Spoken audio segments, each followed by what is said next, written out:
Bonjour et bienvenue dans ce nouvel épisode de Trait pour Trait, votre podcast préféré qui passe aussi à la télé sur Watch. Alors on est toujours à Bulle en tête, Jean-Pierre Nakache nous a quittés mais il reviendra la semaine prochaine. Et avec nos amis bien sûr de Canal BD et du réseau. Alors des invités aujourd'hui. Bonjour Christophe, il y a quelques années, enfin de nombreuses années, Georges Wolinski avait publié un album qui s'appelait « J'étais un sale phallocrate ». Tu te souviens de ça? Ah oui, tout à fait. Eh bien, alors bon, on s'apercevait que malgré toute sa tendresse, etc., effectivement, il pouvait parfois déraper un petit peu. Eh bien, je vais faire attention, parce qu'on a des invités aujourd'hui qui ne nous laisseraient pas passer. Non, il va falloir faire bien attention à ce qu'on dit. Donc je vais faire très attention à ce que j'ai dit. D'abord Claire Bouillac, bonjour. Alors Claire Bouillac, elle est au départ connue par Francis, qui est plus, on va dire, bouillonnant et taquin, mais aujourd'hui on l'accueille pour une œuvre qu'elle a réalisée avec Catel autour de la fameuse princesse de Clèves. Alors c'est un ouvrage féministe. Du fait que Catel et moi sommes féministes, je sais pas. Qu'est-ce que tu entends par féministe exactement? Oui, c'est un petit peu la définition, serait peut-être à développer. Ça risque d'être trop... Oui, d'ailleurs, et moi ça m'intéresse beaucoup de savoir, pour ne pas plagier un ancien président dont je ne nommerai pas le nom, mais qui lit encore la princesse de Clèves? Ah mais des tas de gens, et encore plus après le 29 mars. Alors pourquoi je disais aussi qu'il faut faire attention, parce que donc elle l'a dit, je suis féministe, donc moi je fais attention, je suis connu pour mes blagues un petit peu lourdes, mais en plus on a deux auteurs en face de nous qui sont Emmanuel Terrasse et Maxime Poison. Bonjour. Qui ont carrément fait un ouvrage qui s'appelle Un clou dans le bec et qui sont des petites historiettes autour justement des lourdeurs des gens et des réactions qu'on peut avoir par rapport à leur misogynie, hein. C'est un peu ça. C'est ça. Et c'est alors juste pour commencer par ça, chaque petite histoire, on en passera quelques-unes en détail, mais en revue sont signées de gens qui habitent un petit peu partout. Alors ce sont des vraies anecdotes qu'on est venu vous rapporter? Non, c'est des fausses. Ah, tout c'est que inventé, des fictions, mais on s'est dit à un moment donné que comme ça ne peut plus désormais après MeToo être des histoires anonymes qui se passent quelque part sans qu'on sache, on a décidé de mettre un nom, un prénom en l'occurrence, et une ville. Pour que ce soit identifié et localisé. Voilà. Parce que c'est criant de vérité. On a nous on est parisiens, il y a quelques histoires qui se passent dans le métro, donc effectivement, on les voit pas tous les jours, mais on en a entendu parler, oui. Moi je suis parisienne, donc voilà, les anecdotes du métro, j'en ai plein évidemment. Et puis on a beaucoup, on a des anecdotes, il y a des choses vraies qu'on nous a racontées, il y a des choses qu'on a pu lire sur internet. Il y a des choses qui se passent tout le temps et on n'a pas besoin de les entendre pour les savoir. Donc voilà, on a essayé de compiler entre ce que j'ai vécu, ce que des copines ont vécu, ce que des... La première histoire est vraie. C'est le point de départ du livre. Alors, la toute première histoire, c'est... Racontez-nous là. C'est un dîner... en fait, l'histoire vraie, c'est au moment de MeToo. Oui. Je me suis retrouvé un jour dans une soirée où il y avait tout un tas de gens et tout le monde, on parlait que de ça. Voilà.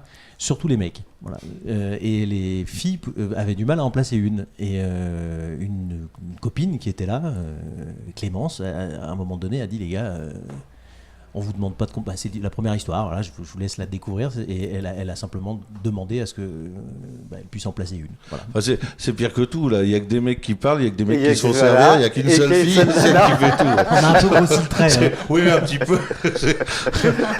C'est ça. Ouais. Oui, parce qu'on a imaginé que les autres filles étaient en cuisine en train de faire chauffer les pizzas. Oui, c'est ça, ou avec les enfants en train de les faire dormir, etc. Enfin, ouais.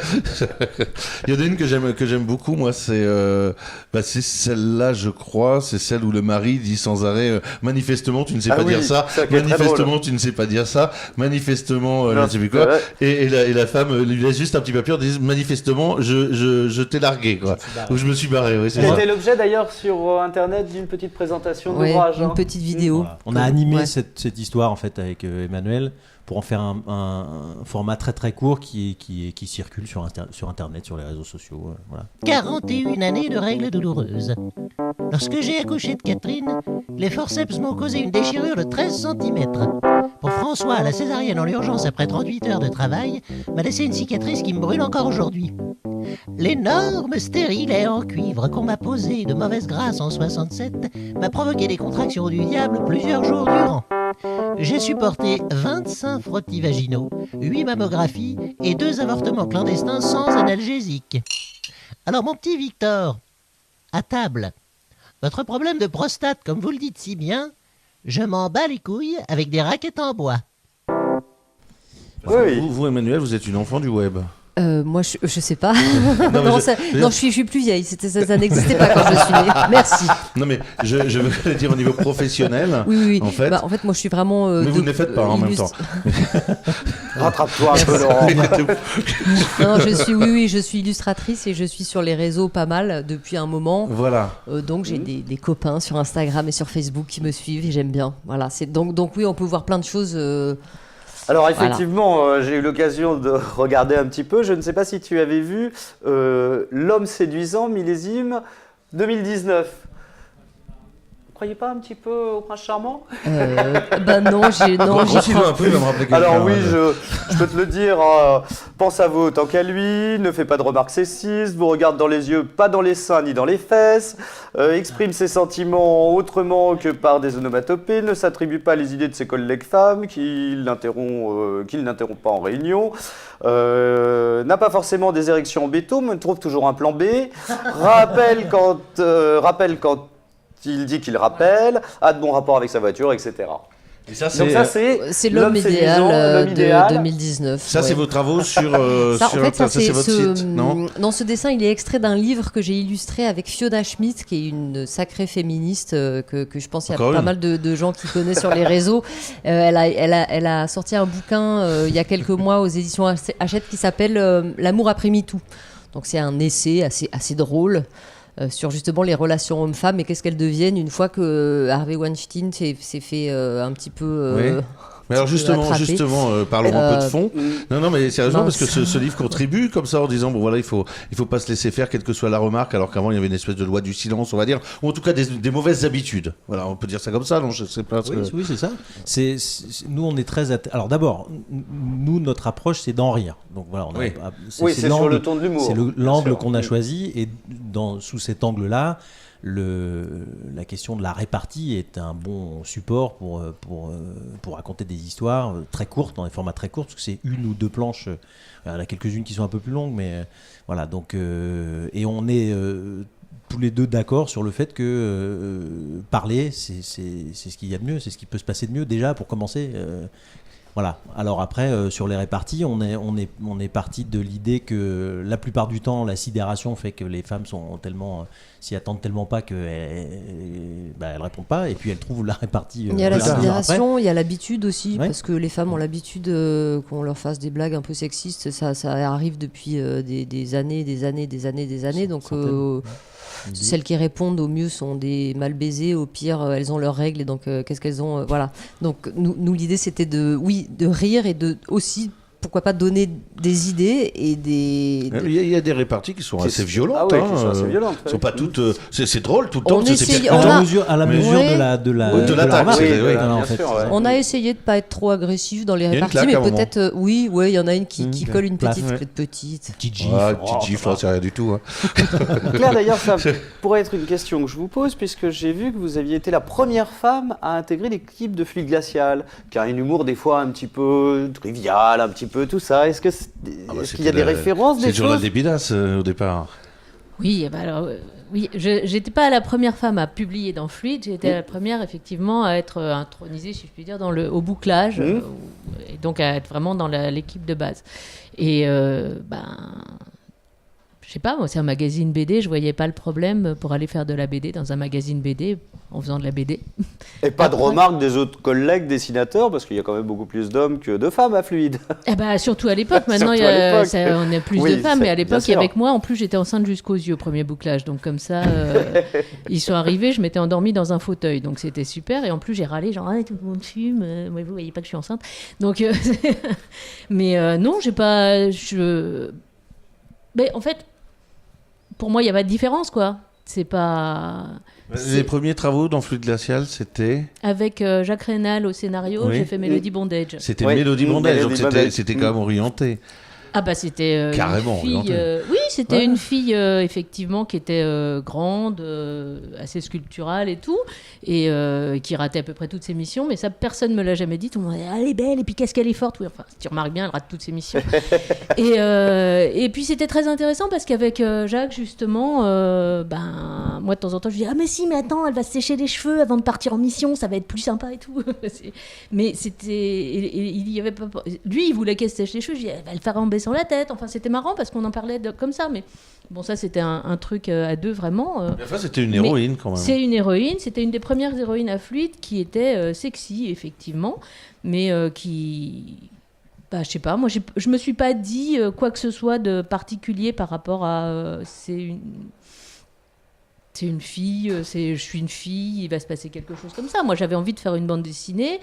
C'est vrai que avec Jacques on a décidé de faire une héroïne parce que moi j'avais envie de dessiner une fille, mais il y avait des mecs dedans quoi. Elle avait des collègues et d'autres collègues femmes et d'autres collègues hommes. Enfin je sais pas, ça m'a pas, il y avait pas cette réflexion là quoi. Alors avec Jacques Rédal, vous avez poursuivi avec Francis. Oui. Alors moi je ne sais pas comment parler de Francis parce que c'est quand même c'est la vie on va dire.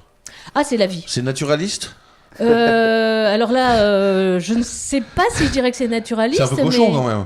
Non, pas du tout. Oh. Ah bah alors, trouvez-moi un dessin cochon dans Francis. Il va s'en charger. Je vais trouver. On ne voit rien, tout est suggéré.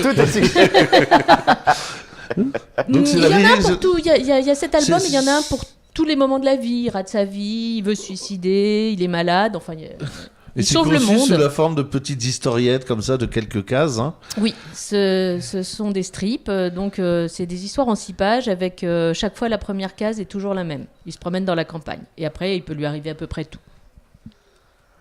Et il lui arrive toutes les histoires de la vie. Il lui arrive tout d'ailleurs, par absolument. exemple. Voilà. Alors il se marie, il a des enfants. Oui, bien sûr. Et ça va continuer ça ? Alors on continue, on est prépublié dans Fluide Glacial d'ailleurs, et on est sur le 8e album, oui. Mais comme Jacques est aussi dessinateur par ailleurs, il scénarise et il décide ses albums, il est sur plusieurs projets, moi je suis sur d'autres projets aussi. Bah oui, alors c'est ça ce qui s'est passé, c'est que parallèlement, on était habitué à Melody Bondage, à Francis, et puis vous avez commencé à développer des histoires, des projets, je vais dire plus sérieux, je vais faire exprès, tiens. Oui, c'est bien, j'aime bien. non, mais je veux dire, qui n'ont absolument rien à voir, qui sont alors avec Catel des biographies de femmes. Donc, 4 albums, c'est ça, avec Catel. Oui, 3 albums, et puis après, beaucoup une d'ouvrages production jeunesse. Comme c'est autour des femmes, on disait, c'est pour ça je parlais de féminisme un petit peu tout à l'heure, mais enfin, disons que ce sont des ouvrages réalistes, voilà, c'est ça que je veux dire, par rapport aux travaux précédents, qu'ils sont moins quand même. C'est-à-dire que les 2 premiers albums étaient tirés d'histoires vraies, voilà. Puisque la première c'était Rose Valland sur l'histoire d'une résistante qui a existé, dont on a travaillé avec une historienne, Emmanuelle Pollack. Enfin c'était vraiment vraiment une bande dessinée historique. Ensuite on a travaillé avec Mylène de Mongeau sur Radio Kharkov, où on racontait l'histoire de sa mère qui a eu une vie complètement incroyable et rocambolesque, en parallèle avec la vie de Mylène. Et puis donc là, il y avait un double travail. Oui. Vous interveniez toutes les deux en tant que dessinatrice. Et en tant que scénariste aussi, puisqu'on a fait l'adaptation. Tout se faisait à 4 mains. Alors, de façon un peu particulière, contrairement à certains qui peuvent faire comme du Puy-Berberian, des choses comme ça, où on ne sait pas trop, ou Stan et Vince, nous, on avait vraiment chacune une partie. Catel s'est occupée entièrement de l'histoire de la mère, non pas du tout, de Mylène, de Mongeau, pardon. voilà, et moi, entièrement de l'histoire de la mère de Mylène. Donc, mais comme il y avait des flashbacks en permanence, c'était un scénario un petit peu complexe avec des interventions de l'histoire de l'une dans l'histoire de l'autre sans arrêt. C'est un mélange dans tout l'album. Et là, on est un peu dans le même principe. Alors, pas tout à fait, parce que là, on précise un petit peu, comme il y a vraiment une héroïne et une autrice, qui n'ont évidemment pas de lien de famille, on est parti sur l'idée de faire un peu un parallèle entre l'autrice et son héroïne, parce que évidemment quand on a commencé à lire le livre, à s'y intéresser, à s'intéresser aussi à l'environnement, l'univers de Madame aussi, de la Lafayette, on s'est aperçu qu'il y avait quand même probablement on met toujours un petit peu de soi dans ce qu'on écrit, et qu'il y avait des choses qui pouvaient évoquer Madame de Lafayette. Enfin, il y avait des liens qu'on pouvait faire entre l'héroïne et son autrice. Ça nous a paru intéressant. Donc, on a pris le parti de Catel dessinant Madame de Lafayette, un prologue et un épilogue. Mais on survole un petit peu ça, ce que nous, on a commencé à voir et sans vraiment pousser plus loin. On n'a pas non plus fait un travail dans ce sens très poussé, mais on a vu des choses et on a décidé d'ouvrir un petit peu la porte aux lecteurs, si ça peut les intéresser, d'aller voir plus loin, à eux de le faire. Et donc, on a adapté le livre. Là, c'est moi qui dessine. Et donc, on parle aussi de l'autrice. Oui, c'est-à-dire qu'à travers la préface et la postface, on pourrait imaginer que la princesse de Clèves est en fait une juxtaposition, une interprétation de ce qu'a vécu Madame de Lafayette, c'est ça ? Oui, c'est peut-être un petit peu... Alors, c'est transposé à une autre époque. Voilà, transposé à une autre époque. Alors, c'est un siècle plus tard. Donc, de toute façon, il est clair que dès qu'on commence à regarder un petit peu, Madame de Lafayette avait une relation très particulière avec La Rochefoucauld, par exemple, qui était un rapport d'amitié très très forte. Donc il y a ce genre de rapport très fort aussi d'histoire avec son mari à Madame de Lafayette qui était éloigné, qui était malade. Il y a forcément des parallèles auxquels on pense. Et puis c'est clair aussi qu'elle décrit la cour de Louis XIV quand elle parle de la cour d'Henri II. Elle parle de ce qu'elle connaît, même. De ce qu'elle connaît, oui. Et il y a parfois des parallèles qui peuvent paraître un peu évidents quand même. Les femmes avaient beaucoup de pouvoir finalement à cette époque, au niveau des salons littéraires, au niveau de l'influence qu'elles pouvaient avoir. Absolument. C'est assez marrant puisque vous avez travaillé, vous aussi, dans un pouvoir politique. Oui, moi j'ai travaillé au Parlement. Voilà. Avec le micro. J'ai été collaborateur parlementaire, moi, pendant longtemps, au Sénat Au d'abord. Sénat et à l'Assemblée. Et à l'Assemblée, j'ai bossé pour pas mal d'élus, de femmes élues, des sénatrices et des députés. Voilà. Alors, de plus en plus nombreuses, mais c'est quand même relativement récent. Ça s'améliore. La disons. notion d'harcèlement et de difficulté à s'exprimer est assez compliquée quand même. Alors, pour parler des élus, déjà, c'est sûr qu'être un élu et être une élue, c'est pas la même chose. C'est pas le même rapport au pouvoir, c'est pas le même rapport à la parole, c'est pas le même rapport à l'exercice de ses fonctions à l'intérieur du Parlement et à l'extérieur. Ça, c'est une réalité. Ça, C'est-à-dire à quoi ça se voit par exemple, alors ça s'améliore, hein, tout s'améliore, mais bon, moi j'ai pu remarquer la prise de parole, par exemple, en commission d'une femme et pas aussi simple et évidente. Alors moi, ça fait longtemps que j'y suis plus, mais c'était un peu le cas à l'époque. C'est-à-dire, les femmes sont pas écoutées de la même manière, pas religieusement, comme quand une figure politique, un homme prend la parole et qu'on l'écoute comme ça. Voilà, Alors il y a je pourrais décrire plein d'anecdotes, mais en général, quand même, évidemment, dans le lot, il y a des femmes qui s'imposent et qui voilà, mais c'est comme on disait tout à l'heure, celles qui s'imposent, c'est les grandes gueules, c'est celles qui y vont, qui se laissent pas faire, et voilà. Mais la réalité, c'est qu'au départ... Qui ont aussi parfois entre elles des propos vis-à-vis des hommes ou d'autres collègues femmes. C'est une anecdote que j'ai vue dans un article que vous aviez fait. Oui, j'ai fait une tribune il y a quelques années sur le harcèlement moral, mais effectivement, je disais que ça existe, mais ça existe comme il y a des hommes battus. C'est la portion congrue, donc enfin toute proportion gardée, mais je sais pas si c'est si congru que ça comme portion, mais évidemment ça existe, mais c'est pas le plus courant, évidemment. Le rapport au pouvoir est quand même plus favorable aux hommes, et les hommes ont plus de facilité à exercer leur ascendant sur les femmes que le contraire. Évidemment, il y a des femmes qui entre elles font des remarques, et il y a aussi des femmes qui, par habitude ou par la force des choses, perpétuent un propos un peu sexiste. Mais ça, c'est c'est l'environnement dans lequel on évolue. Mais on peut pas en faire un cas. Voilà. Non, mais vous disiez tout à l'heure que justement il y a eu ce mouvement MeToo et que maintenant ça bougeait peut-être. C'est un petit peu ce que vous disiez. Enfin, vous percevez des modifications de comportement. Comment les gens prennent votre ouvrage, les lecteurs. Je sais pas si vous avez fait des séances de dédicaces ou des choses comme ça. Oui, pour le moment, on a des bons retours justement parce que c'est un ouvrage qui est drôle. Et que, avant toute chose, je pense que les gens qui nous lisent se poilent bien.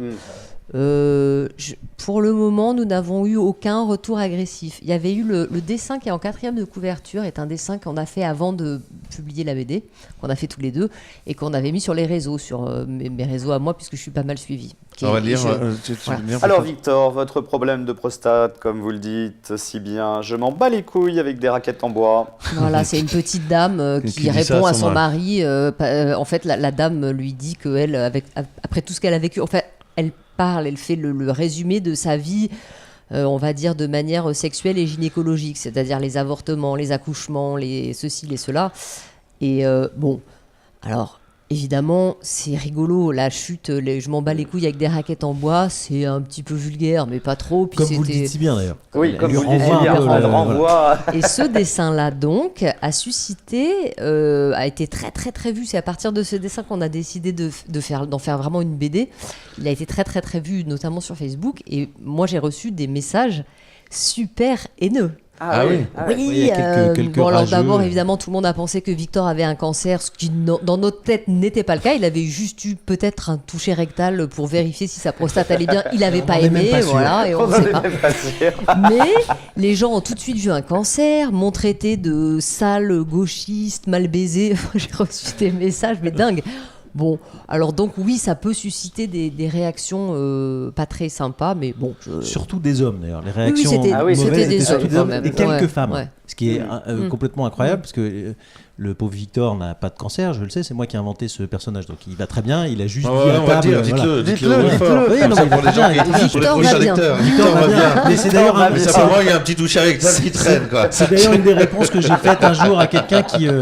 C'est d'ailleurs une des réponses que j'ai faites un jour à quelqu'un qui disait mais on peut pas se moquer comme ça du cancer. Savez-vous que c'est la première cause de mortalité?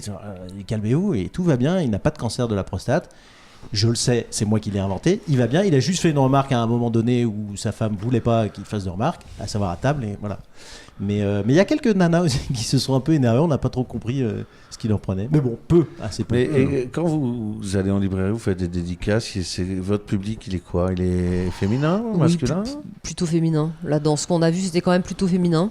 Ouais, Quand mais il y a même. quelques Non, mais il y a mecs, des mecs il y a des mecs qui l'achètent et qui sont très contents de se poiler. Ah non, mais c'est très Ouais. marrant Ah ouais, pour c'est tout le monde. très- Enfin, bien bon, sûr. moi, je peux- Le dentiste d'Emmanuel, il en a acheté 5 d'un coup. Mon par exemple. dentiste. Ah bon? Voilà. Pour des copines à C'est lui, pas il sûr. en a acheté 5.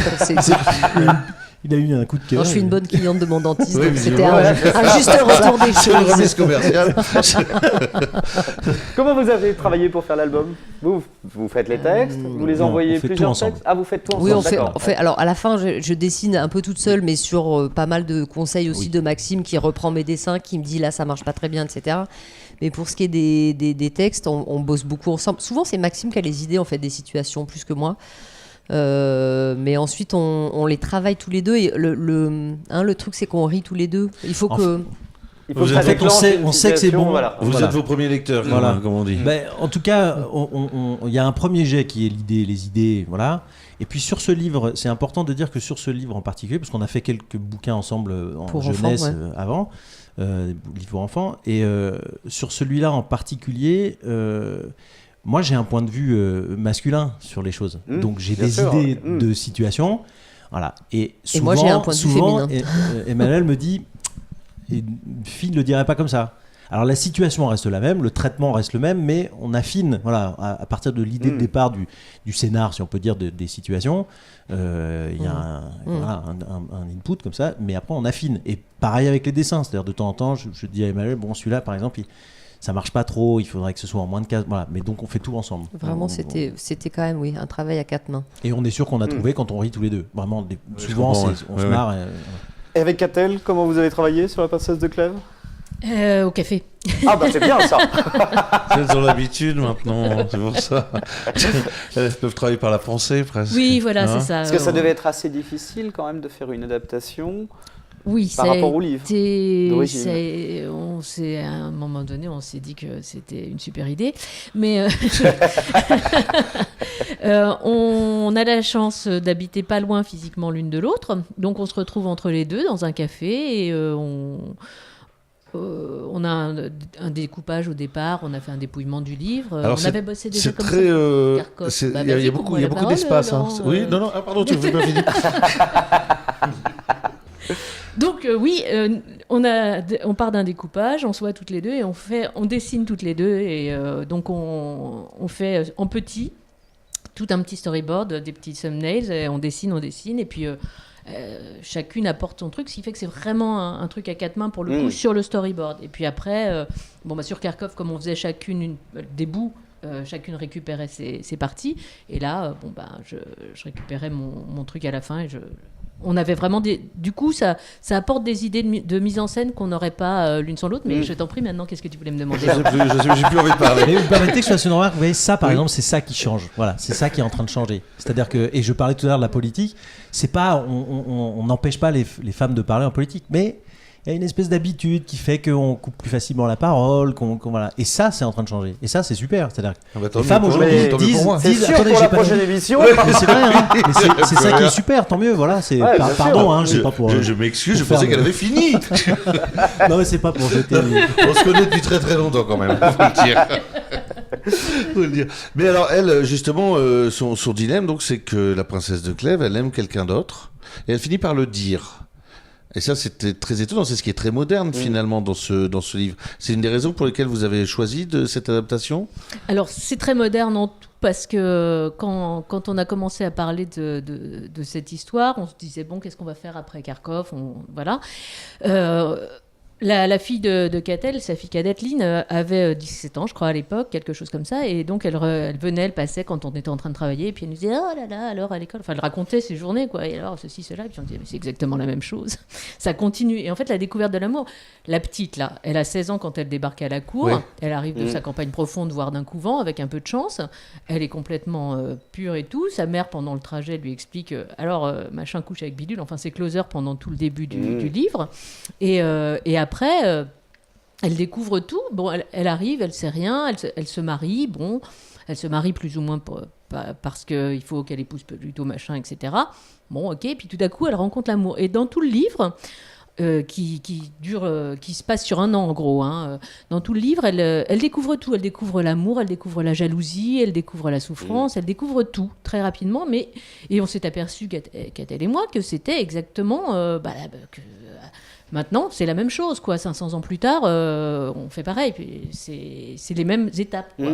Donc ça reste très moderne en ça. Et puis elle, en plus, la petite mademoiselle de Chartres qui devient la princesse de Clèves, elle est très moderne aussi parce que tout du long, elle décide. Enfin, nous, c'est l'approche qu'on en a eue, c'est l'angle sous lequel on l'a pris, c'est-à-dire que elle a toute une ligne tracée et elle décide de faire des choses. Et elle fait des choses, en effet, comme tu dis, l'aveu à son mari, qui était à l'époque, au moment de la sortie du roman de Madame Lafayette, a été un grand sujet de discussion. Tout le monde disait, est-ce qu'elle aurait bien fait de tout balancer à son mari ? Est-ce qu'elle n'aurait pas dû ? Tout ça, ça a été vraiment un gros sujet de discussion dans les salons. Formidable. L'émission touche à sa fin. Déjà, Laurent, ça y est, oui, on aurait pu passer 2 fois plus de temps. Mais malheureusement, il va bien falloir qu'on s'arrête.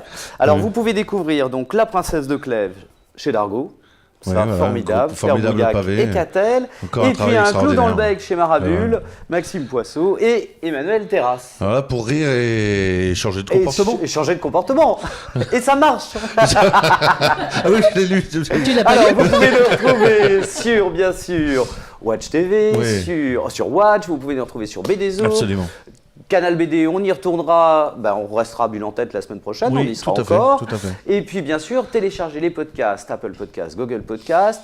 Abonnez-vous à la chaîne YouTube, on a besoin de vous. Et puis vous pouvez aller voir sur le site de Trait pour Trait, de manière à avoir toutes les informations. Voilà, on se retrouve la semaine prochaine pour une nouvelle émission. Merci Emmanuel, merci Maxime. Merci à vous. Merci beaucoup Claire, pour votre accueil. C'était un plaisir. Merci Claire, c'était un bonheur. Et Laurent, je sais que tu as été charmé. C'est vrai. Allez, à la semaine prochaine. Allez, au revoir.